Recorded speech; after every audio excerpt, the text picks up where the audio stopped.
I received a response to my previous video from Clarifying Light. Don't know what this person's actual name is. And he mentioned some references from the Hanafi Madhab. So I'm going to speak about those, inshallah ta'ala. However, I want to say a couple of things first and foremost. Firstly, this person, I don't know who he is. He doesn't seem to mention his name. I don't think he appears in videos, I'm not sure, but the people I've spoken to, nobody really knows who this individual is. And that's the first thing to highlight. Our Islamic tradition is also all about transparency, making everything clear, who said what, on what basis. When we have majhul people like this, somebody who's just completely unknown, then that's a problem. First and foremost, it's contrary to our tradition. Secondly, it indicates that this person lacks confidence in what he is actually claiming or saying, because he's doing it from behind a keyboard or online, etc. So I will also say to this person, rather than a back and forth with videos over a long period of time, what I would prefer, and I think what would be most beneficial for the audience, is either yourself, if you're a person of some learning, or one of your teachers who you're getting this stuff from, comes and has a discussion or a debate. I don't mind either way, whatever you want to call it, and we speak about this and respond to one another's concerns and issues. It can be online, it can be in person. I don't mind either way. I think online would probably be easier and best. Now, so the main reason I'm going to respond to what this person has said, because there are massive mistakes and misrepresentations of the Hanafi Madhab. So I think the first text he mentioned was from Imam al-Haskafi, and essentially what he's done, he's quoted Ibn Humam from Fath al-Qadir, and he hasn't really made that clear, which is a bit of a problem, but no issue, inshallah. So let me clarify. Here Imam al-Haskafi is quoting from Ibn Humam, rahimahullah ta'ala, where Ibn Humam says what some of the Moroccans and some effeminate men do with their beards. Nobody permitted that, and I've never had an issue with that. I agree with that, absolutely. But what this person didn't do is quote Imam Haskafi himself. He only had to go back a little bit to quote Imam Haskafi himself. I'll just quote a little bit of it. أو تطويل اللحية إذا كانت بقدر المسنون وهو القبضة. Or lengthening the beard when it is at the sunnah length, which is a qubda, a fist full, or a fist length. It's very, very clear that Imam al-Haskafi believes that a beard which is a fist length is sunnah. Now, it is not wajib. And then this is really important actually. He said وَصَرَحَ فِي النِّهَايَةِ بِوُجُوبِ قَطْعِ مَا زَادَ عَلَى الْقُبْضَةِ بِالضَّمِّ. And he was clear in al-Nihaya that it is wajib to cut what is beyond the qubda, the fist length, with the dhamma, meaning qubda, not qabda, or qibda. Now, so in any case, there's a discussion with regards to in Nihaya, the author of Nihaya saying it's wajib to cut anything beyond the fist length. Now, not it's wajib to keep a fist length, anything beyond a fist length. And then Ibn Abidin, rahimahullah ta'ala, he goes into this discussion and he says here, he's saying it's wajib, but it might actually mean sunnah. And this is very, very important, because this individual has said, although it says sunnah, like Imam Haskafi just said, it's sunnah to keep a fist length, sunnah means wajib. No, nobody said that. None of the classical agreed upon scholars said that. Nobody said that. So that's a problem, to make that claim without evidence. And in this very same text, they are discussing the opposite to this. So every opportunity was there for these great imams of the Hanafi Madhab to say, here, sunnah means wajib. Although they're saying the fist length beard is sunnah, actually means wajib. They did not do so. So there was a significant misrepresentation of Imam al-Haskafi and what he was saying on this issue.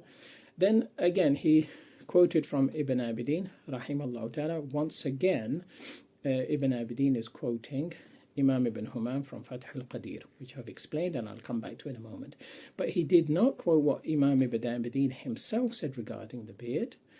He said, وَإِعْفَاءُ اللِّحْيَةِ أي الوارد في الصحيحين تركها حتى تكثر والسنة قدر القبضة. Now, I'll translate this part. And making the beard abundant, as is mentioned in the Sahihain, Bukhari, Muslim, is to leave it until it grows big. And the sunnah is the fist length. Again, very clearly mentioning sunnah. As for Ibn Abidin quoting Ibn Humam, he makes it clear that what's not allowed is to cut the beard prior to it reaching the level of i'fa. Now, and you can read this from the Hashi Ibn Abidin or Fath al-Qadir, Ibn Humam's book himself, where he says, يحمل الإعفاء على إعفائها عن أن يؤخذ غالبها أو كلها. Now, an i'fa means, the understanding of i'fa is to let it grow such that you don't take most of it or all of it away. And you don't completely shave and you don't take it to a degree that it's almost all gone. Now, and then later on when he speaks about the maghariba, not doing like the maghariba do and not doing like some effeminate men do, that's what he's speaking about, that don't cut it so short that you've got rid of all of it or most of it. So again, there is a misrepresentation of Ibn Abidin because Imam Ibn Abidin has clearly said the beard is sunnah. He also quoted from Bahar. Once again, he done something similar, clarifying light, but he forgot once again to mention what Imam Ibn Nujaym himself said in al-Bahr al-Ra'iq, وَالسُنَّةُ قَدْرُ الْقَبْضَةِ فَمَا زَادَ قَطَعَهُ. And the sunnah is the degree of a qabda, handful, and everything beyond that should be cut. As for what he done with Imam al-Zaylai, this was really bad. Is basically what he's done with Imam al-Zaylai is he's taken the quote of Imam Ibn Humam, who is after, who you know, he was born way after Imam al-Zaylai. There's over 100 years between their two death dates, and he's taken the statement of Ibn Humam and attributed it to Imam Zaylai. This is very, very strange. That's completely wrong. I think what's happened with this brother, he's become confused and he's taken what's in the Hashia of Imam al-Zaylai's Tabyin al-Haqa'iq and attributed it to Imam al-Zaylai. So it's a completely different book, because a Hashia is a different book. It's a completely different book. He's read something there and he's attributed to Imam Zaylai. This is a big error. He should clarify this. He should explain to the people who's made this mistake. But in any case, Imam Zaylai himself said what everybody else says, قدر المسنون وهي القبضة. Now, وما زاد على ذلك يقص. The sunnah length is the qubda. Sunnah, once again, they're not saying it's wajib to have a fist length, they're saying sunnah. Whatever is beyond that is to be cut. Now, as for Imam Ibn Humam, and by the way, most of what I'm mentioning here is already up on the Islam Answers website. People can go and see it for themselves. The Arabic is there. The translation is there. You can check the translation against the Arabic. Everything is very transparent. But let's move now to Imam Ibn Humam himself. So in Fath al-Qadir, the very same book, which is a commentary on al-Hidayah, well, let's quote first and foremost from al-Hidayah, Imam al-Marghinani's book. إذا ولا يفعل لتطويل اللحية إذا كانت بقدر المسنون وهو القبضة. Okay, he's saying the qadr masnoon, the sunnah length, is a qubda. He's not calling it wajib. Nobody's calling it wajib. Okay, and then Imam Ibn Humam comments on this. He has a commentary. القدر المسنون في اللحية القبضة بضم القاف. The sunnah length of the beard is a fist length with a dhamma on the qaf, meaning qubda. Now, okay. Inshallah, I think that clarifies much of what was done in terms of misrepresenting the Hanafi texts. I'll just add a few more points before I close, inshallah. And once again, I invite the brother to have a discussion or a debate. Doesn't want to call it a debate, no problem. We can have a discussion live online, inshallah ta'ala. People can tune in and benefit.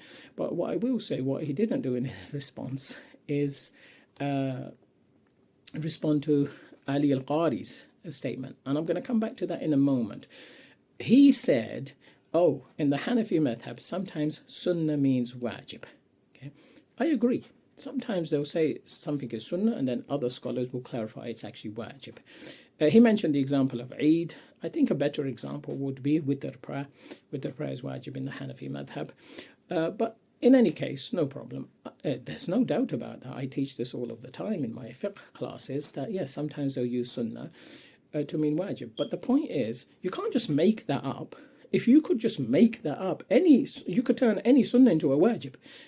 Anything that's ever been called sunnah, you could just, oh, sunnah means wajib. It doesn't work like that. That's not how madhab works, and certainly not how the Hanafi madhab works. If you want to say this sunnah is indeed wajib, is actually wajib and not a sunnah, then you need proof. You need at least some classical agreed upon Hanafi scholars to say, here the sunnah means wajib. Nobody said that. No, nobody said that. Rather, Imam Ali al-Qari, what he said is going to cause even bigger issues for people who are trying to make that claim, because he said, قدر المستحب وهو مقدار القبضة. The mustahab length is the qubda, the fist length. So what you're going to say now, mustahab meaning wajib? It just makes no sense whatsoever.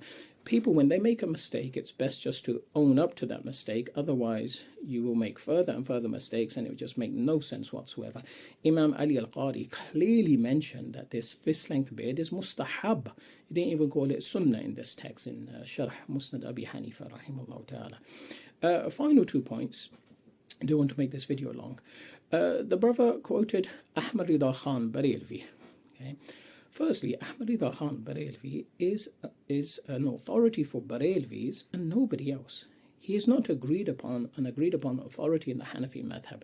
So if you're going to speak about the Hanafi Madhab from a non-sectarian perspective, then you have to quote scholars that are universally agreed upon. Some of the others that I've responded to, they're universally agreed upon. That's the first thing regarding Ahmad Rida Khan Barelvi. Secondly, don't quote to me somebody who has insulted the holy name of Allah subhanahu wa ta'ala, praised insults against the Prophet sallallahu alaihi wasallam, and has so many fabrications against the Prophet sallallahu alaihi wasallam, hadith fabrications in his works. Now, I'm not interested in taking a fatwa from this particular individual. He's done terrible, terrible things, and I have full videos explaining the things he's done, and that's an entirely different topic. But somebody like this who has insulted the holy name of Allah subhanahu wa ta'ala, praised insults against the Prophet sallallahu alaihi wasallam, and has numerous lies against the Prophet sallallahu alaihi wasallam in his works, please don't quote this person to me. So finally, I'll reiterate, rather than making video after video after video, and rather than misrepresenting what Hanafi Imams have said, or just completely being absolutely mistaken regarding them, let's have a discussion. Doesn't have to be debate. If you don't like debate, or you don't like the kind of opposition that implies, and you just want to have a discussion, I'm happy, no problem, either way, inshallah ta'ala. You can respond to this video, you can respond to the Islam Answers platform however you like, and inshallah we can arrange to have a live stream. We can discuss these points. But as far as I'm concerned, people have made a mistake regarding the beard, especially Barelvis and Deobandis. They really push that it's wajib, but when they look for justification for that fatwa in classical Hanafi works, they don't find it, so they end up clutching at straws. And it's best just to admit you're mistaken.